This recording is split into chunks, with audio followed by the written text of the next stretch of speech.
Coach Scott. So Chad, last few games, it seems like the offense is starting to find its rhythm. I mean, is that true? Coaches like where it is going, and how much more can it? It can go. It can get even better than what it's been. To be honest with you, we still hadn't played our best.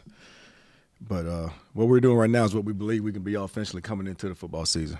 Being able to control line of scrimmage, run the football effectively, be able to pass the football effectively, be able to stem plays, and have the ability to be able to create, within the scheme and, around a Garrett.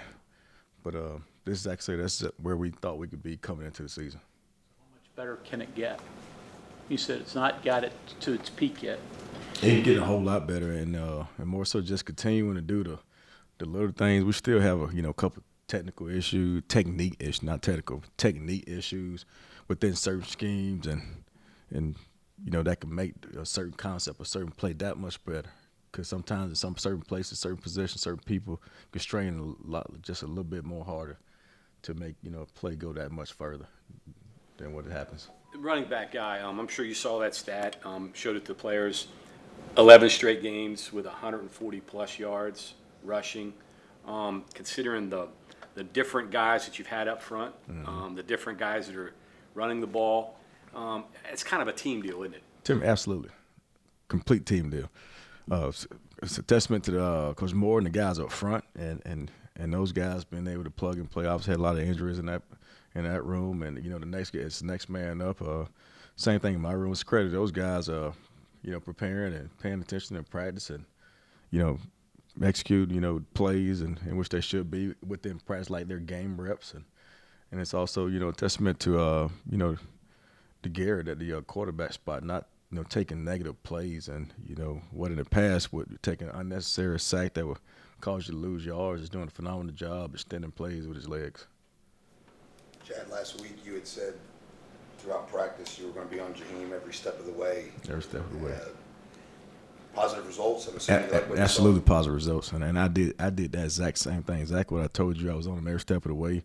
He had his best week of preparation, and I know he's productive in the game. I was more proud of the fact that he only had one negative play.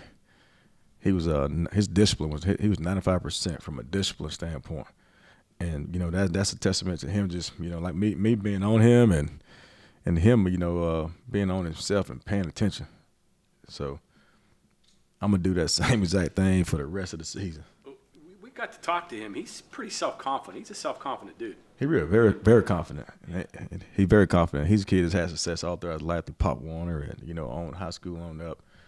So very confident.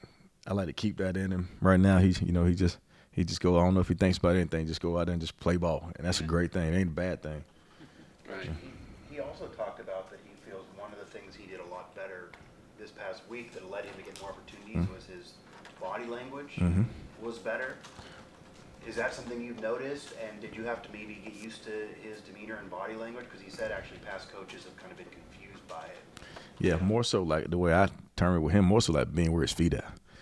Sometimes bad body language, he kind of mopes around as if he's not in it, and that may not be the case, but, getting him to understand the importance of what his body language reads, what his body language says outside of him not saying anything, just what his body language tells everyone. But I call it be where your feet at. Pay attention to what's going on, so when you get in the game, you can line them right the first time. You can get it right, off the signal, off the play call, as opposed to somebody telling you, or you getting it the second or third time, and just being a lot more locked in, so you know what's going on. So when the ball snaps, he can be more reactionary, which allows him to use his gifts. Curious, was there a little nonverbal message when you had your starting lineup at running back? Because it seems like CJ got the message. Yeah, absolutely. It exactly was a message. He did get the message, and it's more of us. It's one of the reasons why I like to say we won this game. I think I put something out where I'm very proud of how this team played. It's more of a team versus a need, or a team versus a we deal. You always got to do what's best for the football team, and he absolutely did get the message. And he responded. I like the way he responded throughout the week. And he said some things. He's a very self-conscious, self-aware kid as well, and he said some things like he's been a lot more explosive, or a lot more tentative to details in practice. Doing a phenomenal job getting back to the basics. So he's very self-aware, and he worked on all the things last week, and he responded really well. He said he ran a little mad, too. I think you want him to run mad, right? Ain't no doubt. That was the message, and he responded. He did. Chad, the mix of running backs there, like starting Justin and mixing him and Jaheim and CJ, but by the time he got to the fourth quarter, CJ was, I guess, fresh. And the defense was worn down a little bit. I don't know if you planned it like that or if you noticed it was going that way, but Say it one time. I don't know if you planned it that way, maybe you did, or if you just noticed it was going that way and you continued that way, but it just seemed like the right mix of players and snaps, and then the timing lined up good at the end. But Yeah. was that intentional going in, or That was very intentional. Absolutely. Very, not by chance at all. Very intentional. In the previous week, Justin played really well, so, he thought he deserved the opportunity to get started. And, I wanted to keep those guys fresh. And, we got a talented room. We've been trying to find the right balance of how to play those guys where they get rhythm. I thought the previous week, Justin and CJ was a pretty good combination, and we always want to find a way to get Jaheim touches. And so the mindset was going in that game was to, play those two guys and let them establish a rhythm and also get Jaheim touches. He's very special with the ball in his hands, and he got going. He got hot, and he's a kid on his offense.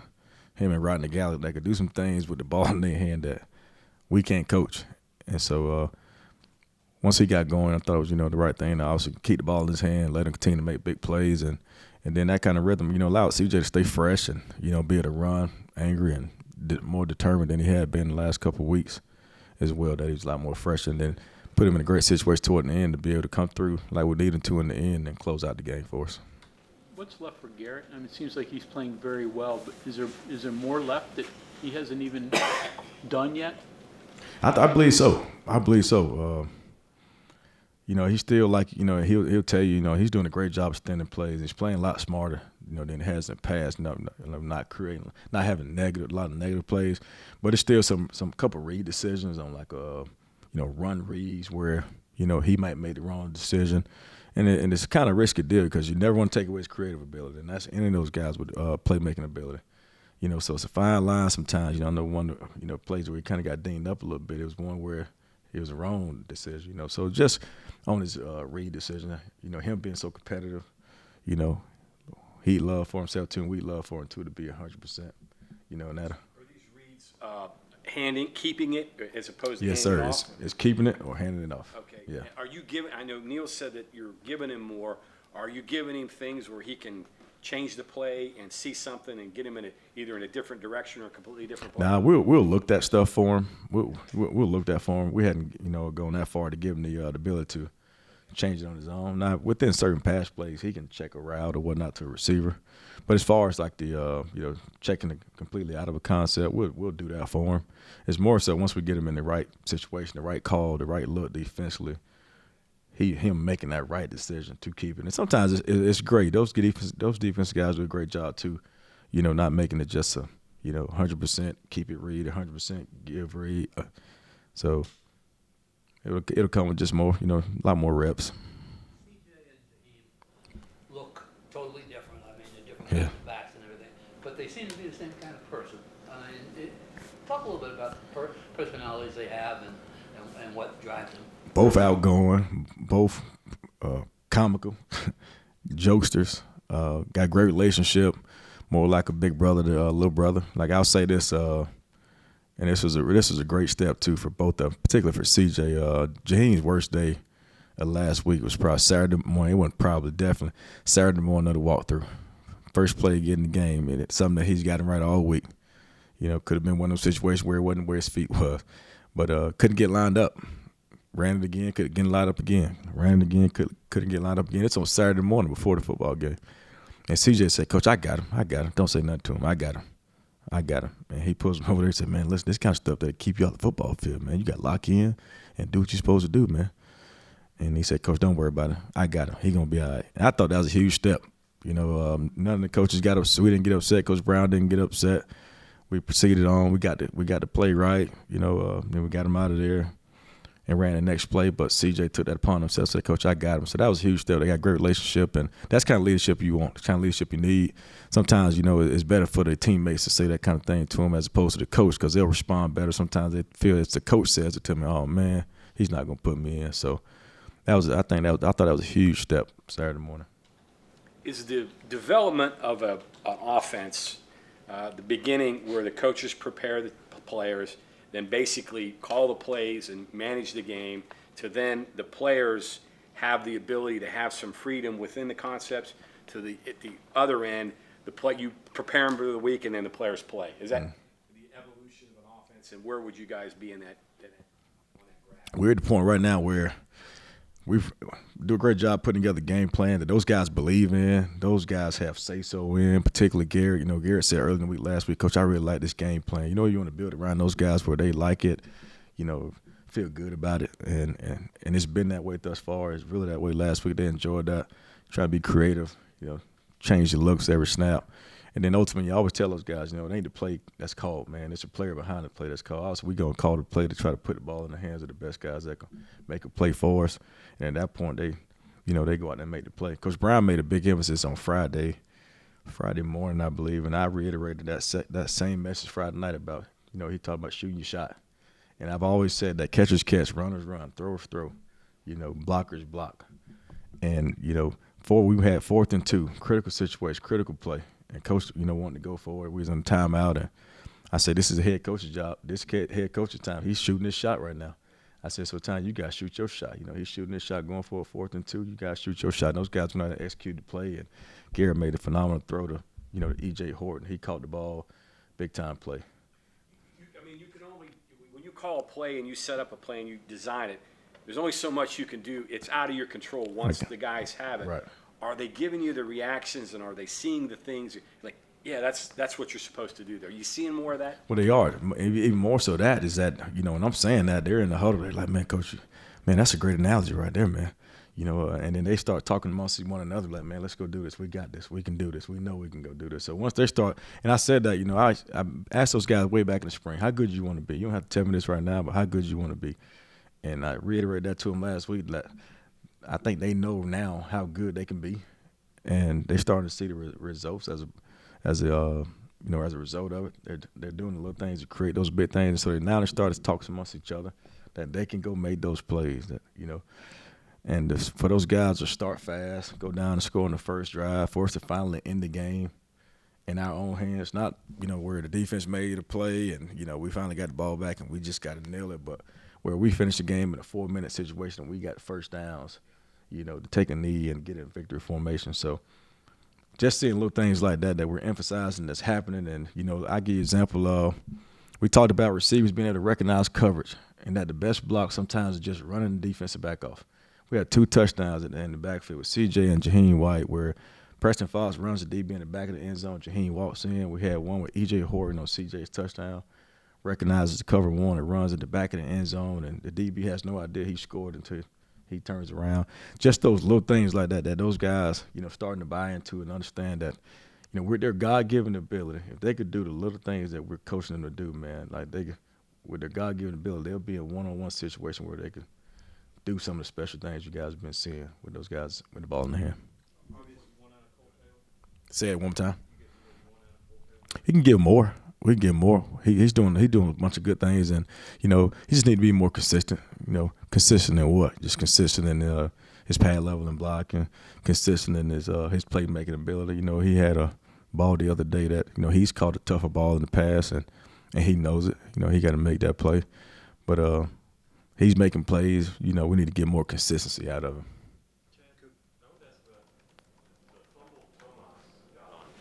Huge, critical. How do you coach that? Because watching it back, it's like he just knew it was there. Yeah.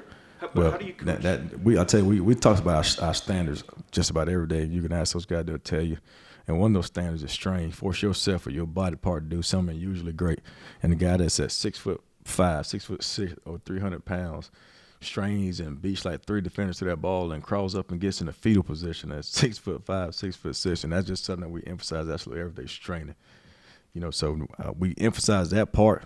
Him at that particular time, just, having awareness and just continuing to play through the whistle. I think what put him in position to do that. And that's a testament to how those guys practice. Because if you don't practice that way, if you don't strain and practice, nothing about, anything within your attitude or anything tells you to do that in the game if you don't practice that way. And those guys practice that way, in particular him, because he came back. That was his first game off of injury. I think he was ahead of the schedule, did a phenomenal job in rehab, putting himself in position to come back and play. So his strain was what put him in position. Neil obviously Yeah. Now, Neil's calling plays, but what does that do for you? Does that do for the offense when he gets that aggressive? And have you, because you're part of the planning and things like that, of what plays are going to be called, what type of coach would you say you are in terms of that aggressiveness? Same way. Yeah, actually, I tell them, "It's a great call, coach. What should we call that play, coach?" We want him to be that aggressive, give him great encouragement to do it, that we back him up, and that it's the right call. And again, and that's something that we emphasize with those players. We're going to prepare you guys well. You're going to know the plan. It's going to be simple. It's going to be effective. Don't be cautious when we call the plays. Go out there and execute it. And it ain't the play that's called. It's the player behind the play that's called. And then us giving, coach that backing that. And that is the right play call. And, it shows, it's sometimes they work, sometimes they don't. But, what it does for our football team, for our offense, it shows those guys that the coaches have the trust and belief that they can go out there and make plays in crucial situations, on crucial downs, critical parts of the football field. And with the self-awareness that we have on offense with our guys with experience and the character of those kids, those kids go back and look at it and they'll come in and they'll say, "Well, coach, I should have made that play," or "Thanks for believing in me." And that confidence alone from us to down to them is going to allow us to put us in position to go be as good as we're capable of becoming. Chad, you guys have moved Garrett outside a little bit more lately. Yeah. It's not new, but more. Is that just because you all trust him to make the right decision more? Absolutely. Yeah. What works for him? Because it really stresses the defense, it looks like. They have guys everywhere, but a lot can go wrong there. A lot can go right. Right. How has that worked out? It's worked out great. And the thing I love about it, he can sit in the pocket. He sat in the pocket and made big plays throwing the football. He sat in the pocket and, found checkdowns that, have turned into some big plays. And he's left the pocket and made big plays with his legs. And one of his areas of growth is that he's left the pocket and kept his eyes downfield and made a phenomenal throw for a big play or a touchdown with the receivers doing a great job scrambling downfield. I emphasized him the other day. One of the things he did phenomenally, last week we was in a walkthrough, and he threw a ball kind of like off balance. I'm like, "What are you doing? Why you throw the ball like that?" He said, "Coach, I was simulating getting pressure in the game." And I don't know if you guys remember, I think it was 2nd and 1. It was in the score zone. He rolled out to the right. He threw a off-balance throw to Devin Carter right on the sideline. And I immediately thought about that play. I asked him, why did he throw the football like that? So he's starting to even practice, starting to simulate what happens in games in practice, and we always talk about, practice what happens, even enable you to play your best when your best is needed. And so he's doing a phenomenal job, making plays in the pocket, making plays with his feet, making plays, finding the check downs. And he's doing a great job where some people say, well, sometimes, the best plays are the broken plays. He's making plays on broken plays as well. So excited about where he's playing, his growth and his toughness and his physicality. Those guys, they rally around him even more when they see a kid like that get knocked down, look like he's going to be out of the game, and he shakes it off and comes back, refuses to go out. That just inspires everybody else to go out there and play that much harder. If you guys see, I think it was the run we got stuffed on in the goal line, which was an undisciplined run. If you go back and look at that thing, Garrett Green's in the middle of that thing blocking. He's like right in the pile.